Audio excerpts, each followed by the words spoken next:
حضرت عمر بن عبدالعزیز رحمۃ اللہ علیہ والد مصر میں ہوتے تھے، اور جناب عمر بن عبدالعزیز حضرت صالح بن کسان رحمۃ اللہ علیہ ایک محدث تھے، ان کے پاس مدینہ طیبہ میں تعلیم حاصل کرتے تھے۔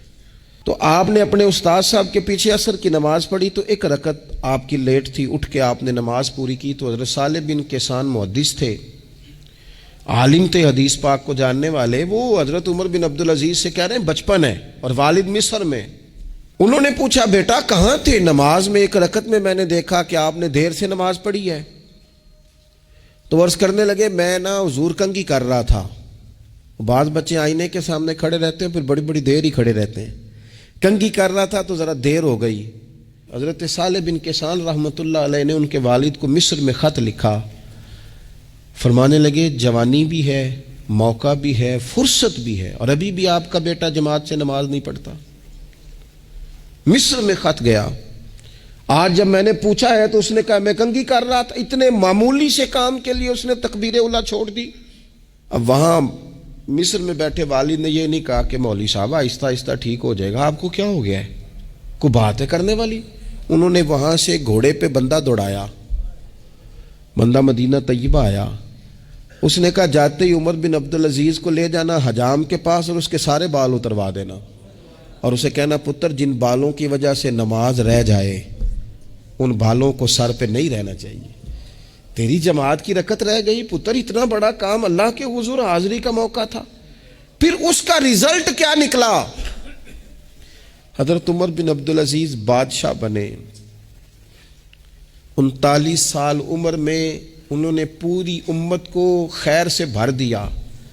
حشام بن عبد الملک کے بھی 11 بیٹے تھے، جناب عمر بن عبدالعزیز کے بھی 11 بیٹے تھے۔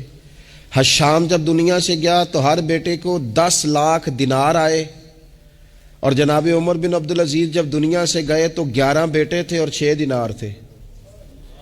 اور جاتی دفعہ کہنے لگے پتر اپنے باپ پہ شکوہ نہ کرنا، تمہارا باپ بزدل تھا، 2 رستے تھے، یا تو میں اپنے لیے جہنم کٹھی کرتا اور تمہارے لیے جائیداد بناتا، لیکن میں بزدل تھا، دوزخ سے ڈر گیا، میں جائیداد نہیں بنا سکا، اپنے باپ کو معاف کر دینا۔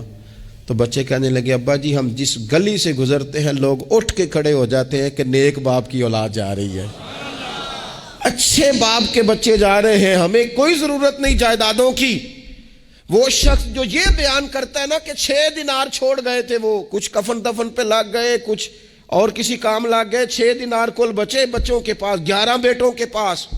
لیکن وہ شخص کہتا ہے وہ جو 10 لاکھ دینار حشام بن عبد الملک کے بچوں کو آئے تھے، وہ مسجدوں کے سامنے بھیک مانگا کرتے تھے، کیونکہ جب بچوں کو بنا اس طرح کا دیا گیا کہ کھانے میں پینے میں موج میں اڑا دیا مال، اور یہ جو 6 دینار 11 بیٹوں کو دے کے گیا، رب نے اتنی برکت دی کہ ایک ایک بیٹا ایک ایک وقت میں 100 گھوڑے مال کے بھرے ہوئے رب کے رستے میں خیرات فرمایا کرتے تھے۔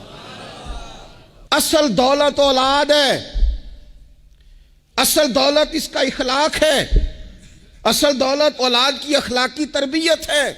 ایسا نہ ہو کہ مال کمانے کے چکر میں اصل دولت سے ہاتھ دھو بیٹھے، ایسا نہ ہو کہ بینک پیسوں سے بھر جائے اور ہماری اولاد ہاتھوں سے نکل جائے، ایسا نہ ہو کہ ہم نے یاروں کو ٹائم دے دے کے تو بڑی دور نکل گئے ہم، لیکن ہمارے بچے کے ذہن میں چند سوالات تھے، ہم انہیں مطمئن نہیں کر سکے۔